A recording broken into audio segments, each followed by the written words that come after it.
Selamat pagi teman-teman, kita mulai lagi ya video pembelajaran online, masih tentang creative thinking skills. Jadi tadi dalam 2 video pertama kita bicara mengenai conceptual block, ya blok-blok yang membuat kita menjadi tidak kreatif. Nah di dalam slide berikut ini kita akan bicara mengenai 3 komponen kreativitas, ya 3 component of creativity. Ya, jadi seperti yang terlihat di dalam slide di depan Anda ini ya, ada 3 komponen kreativitas yang sangat kunci dan 3-tiganya harus dimiliki mas. 3-tiganya harus dimiliki supaya kita bisa menghasilkan kreativitas yang breakthrough. Ya, jadi yang pertama adalah keahlian, expertise. Yang kedua adalah motivasi, ya, motivasi untuk melakukan kreativitas. Ya. Dan yang ketiga adalah creative thinking skills atau kecakapan untuk melakukan creative thinking. Ya. Jadi 3 pilar itu harus dikombinasikan menjadi satu supaya bisa menghasilkan kreativitas yang mumpuni, yang cetar membahana, yang kelas dunia. Ya. Bukan dunia lain mas ya, dunia asli. Mari coba kita bahas ya satu demi satu ya. Jadi di slide berikutnya itu keahlian ya. Jadi artinya kompetensi atau kecakapan dan pengetahuan dan keterampilan. Ya kalau motivasi ya kemauan ya, willpower. Baik inner motivation maupun outer motivation. Inner itu didorong oleh keinginan diri sendiri mas, bukan dari faktor eksternal. Bukan karena dorongan dari atasan atau perusahaan atau peraturan, bukan. Tapi karena sukarela. Kemudian yang di slide berikutnya adalah creative thinking skills. Kreativitas akan muncul jika memang kita dibekali dengan creative thinking skills yang memadai. Ya. Jadi intinya ada 3 itu mas ya, elemen expertise, kemudian motivasi, dan kemudian creative thinking skills. Ya, jadi kalau kita punya creative thinking skills ya, kita sudah belajar, nanti kita akan belajar itu, tapi tidak punya keahlian ya sama juga bohong. Ya. Contohnya sederhana ini mas ya, contohnya ya ini mas, kursus online saya ini. Kursus online yang saya deliver ini sebenarnya termasuk inovatif ya. Di Indonesia masih sangat jarang, bahkan setahu saya kursus manajemen online seperti ini itu baru pertama kali ini hadir melalui edubisnis.net. Yang saya rilis itu termasuk pionir. Nah, saya mendesain kursus online seperti ini ya tentu karena ada creative thinking skills mas ya. Saya sudah belajar bagaimana membuat visi, bagaimana creative thinking skills itu apa sih maksudnya, brainstorming, ya. Kemudian visioning, kemudian memetakan apa imajinasi saya kerahkan gitu ya, supaya bentuknya seperti apa.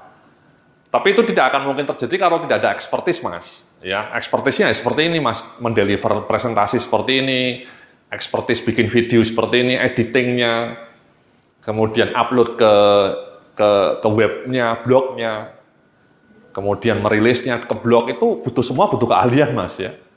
Terutama ya public speaking seperti ini ya, atau speaking skill seperti ini ya. Jadi kalau Anda tidak punya itu, meskipun Anda punya creative thinking skills ya tidak akan jalan. Dan yang berikutnya adalah motivasi mas. Kalau saya terus terang motivasinya ya karena mau mendapatkan income mas ya. Jadi itu motivasi terkuat, salah satu motivasi terkuat diri saya untuk melakukan kreativitas ya. Saya punya blog yang pernah terpilih menjadi blog terbaik nomor 1 karena dianggap kreatif, visinya bagus, ada banyak inovasi. Ya motivasinya karena saya juga mendapatkan income ya dari blog itu. Dengan blog yang terkenal saya bisa menjadi terkenal dan order bisa datang. Jadi kalau dalam diri saya motivasinya ya karena money mas ya, money ya. Jadi bagaimanapun saya tidak akan munafik, itu salah satu driver utama. Ya, saya berjibaku tiap malam, tiap hari blogging itu ya karena dorongan income juga. Jadi itu contoh mas. Contoh lainnya adalah misalnya ya kayak yang contoh legendaris misalnya kayak Apple ya. Apple orang-orangnya kreatif tapi mereka juga punya expertise dalam bidang programming, dalam bidang desain. Dan juga motivasinya mungkin karena ingin mendapatkan profit yang lebih besar ya. Jadi 3 komponen itu mas, yang harus digerakkan ketika Anda mau menjadi kreatif. Ada creative thinking skill, tapi juga ada expertise. Ya. Nah expertise ini memang kalau bisa sesuai dengan bidang Anda lah ya. Anda di kantor tidak akan pernah bisa menjadi lebih kreatif karena kalau penguasaan bidang ilmu Anda itu kurang bagus. Contohnya misalnya kalau Anda orang HRD, ya Anda harus tahu mengenai ilmu HRD secara mendalam ya, secara komprehensif. Ya, kalau Anda misalnya mau membuat breakthrough dalam bidang marketing misalnya di kantor Anda ya kemampuan dalam bidang marketing juga harus ahli. Ya, tapi sebaliknya, expertise saja tidak cukup. Kadang-kadang butuh creative thinking skills tadi. Buktinya tadi, Mas, pendiri IBM itu sangat pintar, sangat pandai, expertise-nya sangat luar biasa. Tapi dia mengatakan pasar komputer di dunia ini hanya 5 unit. Itu kan karena creative thinking-nya mati, Mas. Blocking, ada blocking. Itu contoh blocking ya. Atau Sony misalnya. Ya, Sony itu sekarang smartphone-nya sudah kalah dengan Samsung, kalah dengan Xiaomi, kalah dengan OnePlus 2. Padahal Sony itu luar biasa, Mas. Resource-nya luar biasa. Mereka resource-nya sangat legendaris. Tapi karena itu tadi, rabun. Ya, mungkin creative thinking skills-nya muram, padam. Saling menjaga ego, saling menjaga arogansi, sehingga tidak cepat bergerak. Akhirnya kalah meskipun pinter. Sama dengan Nokia. Nokia itu expertise-nya luar biasa. Mereka pionir untuk cellphone. Tapi bisa tergilas oleh Android. Karena mungkin mereka menganggap, ini cerita juga nih Mas, ya, cerita batasan artifisial. Ya. Batasan artifisial tadi sudah kita bahas dalam video sebelumnya. Batasan artifisial itu terlalu yakin dengan dirinya, ya, ada asumsinya terlalu banyak sehingga tidak bisa pekat terhadap perubahan. Nah, ini ceritanya seperti ini, Mas. Android itu ketika pertama kali diluncurkan tahun 2008, petinggi Sony itu hanya mengatakan, petinggi Nokia itu mengatakan Android itu hanya semut kecil merah. Semut kecil merah. Itu kan ucapan seperti itu hanya akan muncul kalau orang itu tadi rabun terhadap potensi breakthrough inovasi. Begitu membesar Android-nya, Nokia-nya tetap denial, Mas, ya, tetap denial, tetap menolak kenyataan. Ketika kemudian mereka makin membesar, baru mereka sadar, dan setelah sadar ya terlambat.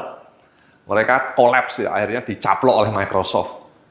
Itu bagaimana expertise yang luar biasa itu bisa membuat Anda kolaps karena Anda terlalu mencintai produknya Anda sendiri. Ada batasan-batasan artifisial tadi, batasan-batasan yang justru membelenggu pola pikir kreativitas Anda, dan itu sering terjadi, Mas, di perusahaan. Ya, kadang-kadang kulturnya itu menjadi sangat arogan. Ya. Tadi batasan artifisial, tadi sudah kita bahas ya, blok konseptual. Ya. Jadi meskipun Anda ahli, Anda bisa kolaps. Sama seperti Kodak. Kodak itu luar biasa resource-nya. Mereka sangat expert dalam bidang digital, dalam bidang kamera ya. Tapi begitu ada digital kamera, mereka mungkin tadi punya batasan artifisial. Pertanyaannya kan kenapa kok Kodak tidak menyadari sejak awal? Kenapa Kodak tidak sejak awal langsung bergerak untuk bikin juga digital kamera? Kenapa mereka sangat terlambat? Yaitu, Mas, lagi-lagi batasan artifisial. Ada konseptual block. Ketika ide kamera digital pertama kali muncul, orang-orang Kodak yang meremehkan dan punya batasan-batasan artifisial. Produk kita sudah hebat, tidak mungkin akan kalah, tidak mungkin, impossible. Itu namanya batasan artifisial. Kamera digital tidak akan pernah laku, itu batasan artifisial.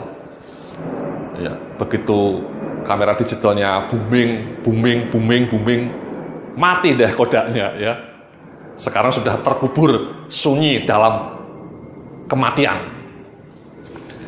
Jadi itu, Mas, ya. Expertise-nya oke, tapi jangan pernah lupakan tadi creative thinking skills. Berpikir lateral, tidak terbelenggu, rendah hati melihat dinamika perubahan, peka, sensitif. Ya. Dan motivasi tadi. Motivasinya mungkin bisa uang, bisa profit, dan seterusnya. Jadi 3 elemen itu harus dikuasai supaya kita menjadi orang-orang yang kreatif. Ya. Motivasinya oke, expertise-nya ada, creative thinking skills-nya juga ada. Terima kasih, nanti kita akan lanjutkan dalam video berikutnya.